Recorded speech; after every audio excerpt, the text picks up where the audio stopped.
ohun tí Tambua ní káwọn haúsá ṣe fún Tinubu yìí ò dáa. ìjà orogún kan kò gbọdọ̀ jù báyìí náà lọ, àbí kéèyàn sọ pé ìjà àwọn ẹbọra, àbí nígbà tí èèyàn bá fẹ́ yẹ àgámọ́ ẹlòmíì nídìí tó sì ń fi orúkọ Ọlọ́run gbé e nídìí, ó sì dájú pé àwọn aláàfáà pàápàá yóò máa ṣiṣẹ́ lọ bí àrìrà ni. ohun tí Aminu Tambua ń ṣe lọ́wọ́lọ́wọ́ nìyẹn. ó ní Tinubu kò ní padà sílé ìjọba ní 2027. ṣé ẹ rántí Aminu Tambua dáadáa ṣá? olórí ilé ìgbìmọ̀ aṣojú-ṣòfin fọ́dún 4, gómìnà ìpínlẹ̀ Sokoto fọ́dún 8, ẹni tó wà nílé ìgbìmọ̀ aṣòfin àgbà báyìí láti 2023.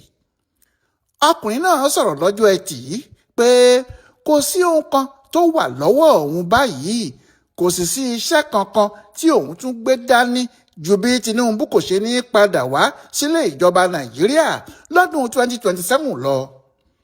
ó ní kí ẹnikẹ́ni má sọ pé òun ò gbọ́ o, kẹ́nìkan má sì sọ pé òun ò mọ̀, gbogbo ọ̀nà pátá lòun yóò fi jà, ó sì dájú pé Ọlọ́run yóò fún òun ṣe.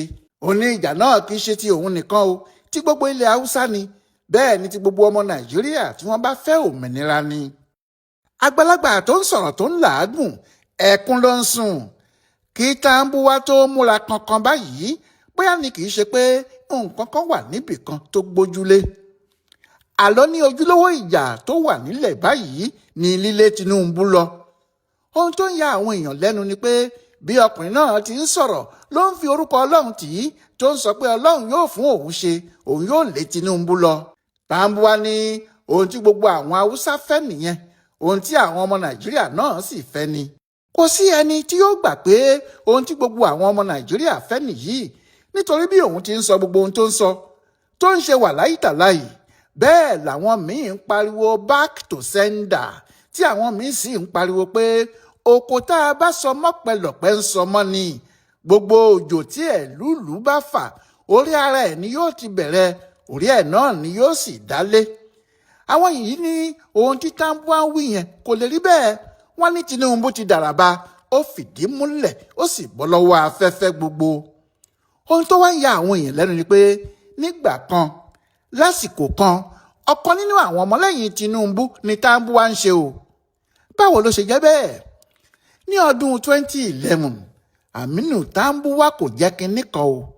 lóòótọ́ ni wọ́n ti dìbò fún un láti Sokoto tó jẹ́ ọmọ ilé ìgbìmọ̀ aṣòfin ní Àbújá, ṣùgbọ́n níbẹ̀ náà ni ọ̀rọ̀ ẹ̀ mọ́, torí ọ̀pọ̀lọpọ̀ àwọn ọmọ ilé ìgbìmọ̀ aṣojú-ṣòfin ló wà bẹ́ẹ̀ tẹ́nìkan ò gbúrò wọn, nígbà tó jẹ́ 300 làwọn tó wà níbẹ̀ tí wọ́n ń ṣòfin.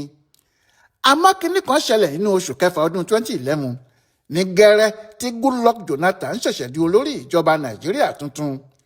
nígbà náà àwọn ará ilẹ̀ Haúsá kan fẹ́ da ètò tí ẹgbẹ́ òṣèlú PDP ti ṣe sílẹ̀ fúnra wọn rú. ohun tó ti wà nílẹ̀ ni pé bí olórí ìjọba Nàìjíríà bá wá láti gúúsù, igbákejì ẹ̀ yóò wá láti àríwá, olórí ilé ìgbìmọ̀ aṣòfin àgbà yóò wá láti àríwá, olórí ilé ìgbìmọ̀ aṣòfin kékeré yóò sì wá láti gúúsù. Jonathan ti wá láti south, Namadi Sambo ti ṣe igbákejì ti wá láti north-west, bẹ́ẹ̀ ni wọ́n sì ti mú David Mark láti àárín gbùngbùn ilẹ̀ Haúsá north-central. ó wá kù kí wọ́n mú èèyàn láti south-west gẹ́gẹ́ bí olórí ilé ìgbìmọ̀ aṣòfin kékeré, ìyẹn àwọn aṣojú-ṣòfin. Jonathan mọ̀ pé àwọn ará ilẹ̀ Haúsá kan láti Sokoto kò ní gbàgbọ́ pé àwọn léèyàn tàwọn nínú ìjọba àwọn. wọ́n rò pé igbákejì ààrẹ Sambo kò lẹ́nu tó bẹ́ẹ̀, bẹ́ẹ̀ sì ni David Mark kì í ṣe Haúsá tààrà, ará Benue ni. nítorí ẹ̀ ní Jonathan ń ṣe bá Tinubu sọ̀rọ̀, òun àti bàbá Àkàndé. ó sì sọ fún wọn pé èèyàn 2 péré ni ẹgbẹ́ àwọn PDP ní tó kún ojú òṣùwọ̀n fún ipò náà nílẹ̀ Yorùbá o, Muraina Ajíbọ́lá àti Múlíkàtù Àkàndé Adéọlá. ó ní nínú àwọn méjèèjì, Múlíkàtù Adéọlá làwọn lérò láti mú. òun ni kí wọ́n sì bá àwọn fọwọ́ sí kí àwọn aṣòfin ọmọ ẹgbẹ́ ACN dìbò fún kó lè wọlé. Tinubu lòun gbọ́, àmọ́ Tinubu ti mọ̀ pé àwọn ò ní jẹ́ kí obìnrin náà wọlé. ohun tí òun àti bàbá Bísí Àkàndé sì pinnu lé lórí nìyẹn. nítorí bẹ́ẹ̀ nígbà tí àwọn Fẹ́mi Gbàjàbíàmílà wá Aminu Tambua jáde bí ọ̀rẹ́ wọn tí yóò gbọ́dọ̀ sí wọn lẹ́nu tó sì jẹ́ ohunkóhun tí Tinubu bá fẹ́ ni yóò ṣe. Ti dùnnú ni wọ́n fi gbà á. Ní Tambua bá di ọmọlé fáwọn Tinubu.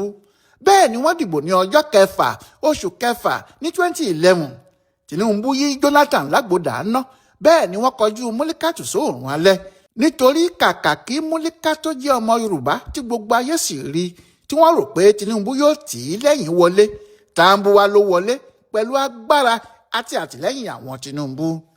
90 ìbò péré ni Múlíkàtù ní, nígbà tí Tambua ní 252 ìbò 252. Ọ̀pọ̀ àwọn ọmọ Yorùbá ni wọ́n bínú sí Tinubu nígbà náà, nítorí wọ́n mọ̀ pé òun ló wà nídìí ọ̀rọ̀ yìí tó sì fi ipò olórí ilé ìgbìmọ̀ aṣòfin du ọmọ Yorùbá bíi tirẹ̀, tó wá gbé ipò náà lé ọmọ Haúsá tí kò ní oore kan tí yóò ṣe é lọ́wọ́. Bísí Àkàndé kọ sínú ìwé ẹ̀ pé kò sí ohun méjì tó fà á ju ìjà tí àwọn ń bá PDP jà nígbà yẹn lọ. Ó ní gbogbo ọ̀nà pátá tí àwọn bá sì mọ̀ làwọn fi ń gbégi dínà fún ẹgbẹ́ òṣèlú náà. PDP tí àwọn sì ń bá bínú ló jẹ́ kí àwọn kọ̀yìn sí Múlíkàtù Àkàndé Adéọlá tí ìbálẹ̀ olórí ilé ìgbìmọ̀ aṣòfin ní 2011. Títí di àsìkò yìí Tinubu kò rí àlàyé míì ṣe jù bẹ́ẹ̀ lọ. Tambua sì ṣe dáadáa fún àwọn Tinubu níbẹ̀rẹ̀ o. Kó sì tó di pé Buhari yọjú, Tambua ni wọ́n ń fẹ́ gbé kalẹ̀ ní 2015 gẹ́gẹ́ bí ẹni tí yóò du ipò ààrẹ lórúkọ ẹgbẹ́ wọn. Nígbà náà lòun náà ń pààrà Èkó, tó jẹ́ kò sí ohun tí àwọn ìyálọ́jà gbogbo ń ṣe lẹ́kọ̀ọ́ tí Tambua ò ní débẹ̀, bó ti náwó ló nára. Àmọ́ nígbà tí Muhammadu Buhari dé, àwọn Tinubu náà ni wọ́n sọ fún un pé kó lọ ṣe gómìnà ní Sokoto lórúkọ APC lẹ́yìn tó ti darapọ̀ mọ́ wọn. Àmọ́ kì í ṣe ohun tí Tambua ń wá nìyẹn. Tambua fẹ́ di ààrẹ Nàìjíríà ni. Ó sì dàbí pé àwọn kan ti sọ fún un pé ipò náà yóò tẹ̀ ẹ́ lọ́wọ́ dandan. Nídìí èyí, bó tiẹ̀ jẹ́ pé wọ́n yàn án gẹ́gẹ́ bí gómìnà Sokoto ní 2015, kìnní náà kò tẹ́ ẹ lọ́rùn tó. Ohun tó sì ti gbọ́ tó ń rò lọ́kàn ni pé wọ́n ní sáà kan ni Buhari fẹ́ lò nílé ìjọba. Nígbà tó hàn pé Buhari kò fẹ́ lo sáà kan o, ó ń múra sáà kejì. Tambua ti jà bọ́lẹ̀. Ó ní ẹgbẹ́ tí kò ládéhùn ní APC, ẹgbẹ́ àwọn oníjẹkújẹ. Ohun tó wí nìyẹn nígbà tó sì di ọjọ́ 1 oṣù kẹjọ 2018, Tambua sá padà sínú PDP. Tambua ò sọ fẹ́nìkan pé nítorí tí òun fẹ́ du ipò ààrẹ lòun ṣe padà sínú PDP o. Ó ní APC ń hùwà ìbàjẹ́ tó pọ̀ ju ti PDP tí òun kúrò nínú ẹ̀ lọ ni. Àmọ́ oṣù kan lẹ́yìn tó dé, ìyẹn lọ́jọ́ 21 oṣù kẹjọ yìí kan náà, ó gba fọ́ọ̀mù PDP pé òun fẹ́ du ipò ààrẹ. Nígbà tí wọ́n di ìbò abẹ́lé wọn tí Tambua kò wọlé, ó sáré padà lọ gba fọ́ọ̀mù tàwọn gómìnà. Bẹ́ẹ̀ ọ̀tọ̀ lẹ́ni tó ti fi rọ́pò ara ẹ̀ tẹ́lẹ̀, tó ti fi orúkọ ìyẹn ránṣẹ́ sí àwọn INEC kí àwọn yẹn tó gbọ́n orúkọ onítọ̀hún yọ ní ọjọ́ 18 oṣù kọkànlá 2018.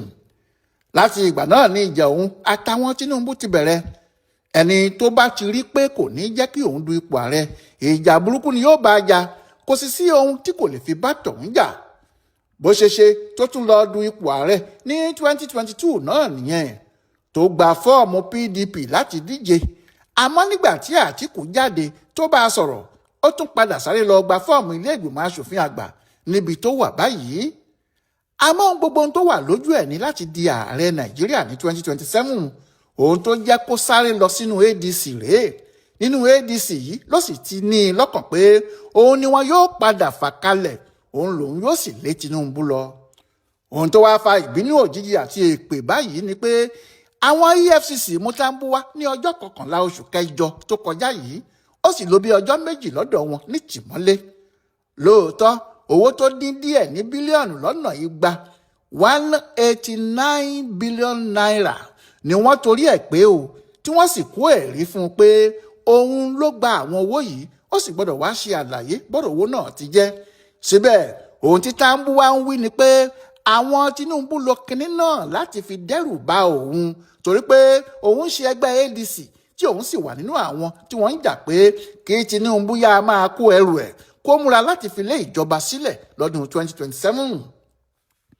Tambua kó àwọn èrò jọ nígbà tí wọ́n fi í sílẹ̀. Bí àwọn ẹlẹ́ṣin ti ń gun ẹṣin níwájú ẹ̀ ní àwọn onímọ́tò ń tẹ̀lé, bẹ́ẹ̀ ni wọ́n sì ń pariwo náà tí wọ́n fi wọ ṣòkòtò lọ. Gbogbo ọ̀rọ̀ tí ọkùnrin náà ń sọ níwájú àwọn èèyàn tiẹ̀ kò sọ̀rọ̀ pé wọ́n mú òun lórí ọ̀rọ̀ owó kan ni o. Ohun tó sà ń tẹnumọ́ ni pé wọ́n mú òun nítorí òun ní kí Tinubu má ṣe sáà kejì ni. Bẹ́ẹ̀ Tinubu ń fìyà jẹ àwọn nílẹ̀ Haúsá. Ariwo tí Tambua ń pa títí dòní yìí rèé tó sì ti jáde pé àwọn Haúsá ò ní dìbò fún Tinubu ní 2027, pé gbogbo ohun tó bá gbà lòun yóò fún, gbogbo agbára tí òun bá sì ní lòun yóò lò. Òun yóò sọ fáwọn èèyàn àwọn nílẹ̀ Haúsá pé Tinubu kò lè ṣe wọ́n lóore, kò sí ní oore tí yóò ṣe wọ́n, ó wá láti fìyà jẹ wọ́n lásán ni. Kò sí ẹni tó mọ bí ìlérí tọkùnrin náà ń lé yìí yóò ṣiṣẹ́ tàbí kò ní ṣiṣẹ́ o. Àmọ́ ó dájú pé níbi tí Tinubu fúnra ẹ̀ bá wà àti Bísí Àkàndé pàápàá pẹ̀lú irú Fẹ́mi Gbàjàbíàmílà, wọn yóò máa rántí ohun tí àwọn ṣe ní 2011. Yóò sì já wọn nínú jẹ pé ǹjẹ́ bó bá jẹ́ Múlíkátù Àkàndé Adéọlá la gbà láàyè kó ṣe olórí ilé ìgbìmọ̀ asòfin Nàìjíríà ní 2011, ǹjẹ́ òun halẹ̀ jáde báyìí kó máa ní àfi kí Tinubu lọ pé àwọn aráàlú ò gbọ́dọ̀ dìbò fún un láti ṣe sáà kejì. Àmọ́ ọ̀rọ̀ àwọn olóṣèlú orí ẹni eégún ń lé lọ ó fa lọ́bẹ̀ lánìí, ojúbọ̀rọ̀ ṣe é gbọmọ lọ́wọ́ èkùrọ́ ń dán. Àwọn Tinubu náà yóò ti máa ronú ohun tí wọn yóò ṣe fún Tambua bóun náà ti ń pariwo ohun tó fẹ́ ṣe fún wọn. Nígbà tí àwọn méjèèjì bá sì pàdé ní pápá ìje tí wọ́n bá mú ìrù ẹkùn tí wọ́n fi lé ajá lọ́wọ́, ẹni tí yóò tẹ̀ yóò fojú hàn láàrin wọn. Ọláyíwọlá Alága ló yẹ ọ̀rọ̀ tí Aminu Tambua ṣẹ̀ṣẹ̀ sọ yìí wò fún Ibùdó Àgbáyé fún Àṣà àtìṣe Yorùbá World Center nínú ọgbà Yunifásítì Ìbàdàn. A kú dédé àkókò yìí.